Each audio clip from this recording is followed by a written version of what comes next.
Okay, so in any contract you work with a company, you're going to want to make sure you have all the details, right? We call a rider. It tells you where you're working, when you're working, what your rate of pay is, how much your stipends are, any time off requests you may have, all the pertinent information that you want to make sure is detailed in the contract, so that if there's ever a question, right, that you can lean back on that agreement with the agency. So we tell folks a lot of times, make sure that when we send over the rider for you to take a look at, that you call us and we walk through that. So if there's any question at all, we can clarify it. Mistakes do happen, but we want to make sure that we're on the up and up, especially with folks who are taking the most risk. They're stepping away from home and they're going and they're working in an area that's maybe they're not familiar with. So we want to be very, very cognizant of that.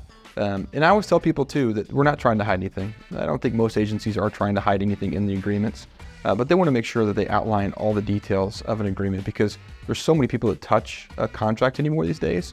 There's a hospital system, there's something called an MSP or VMS, there's the agency, there's the traveler.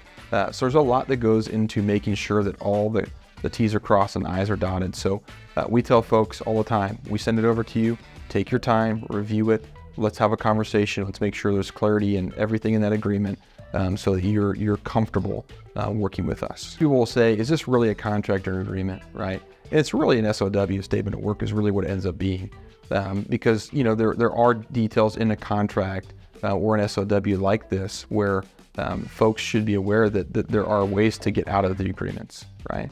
And so that's typically the biggest question. Hey, if I have something happen back home, or I need to get out of this agreement, how do I do that? And so a lot of times we're helping them understand that, hey, yes, there's ways to properly disengage from an agreement.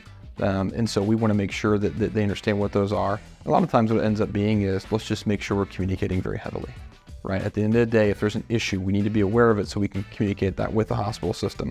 And if we need to back out of this agreement, that we do it the proper way.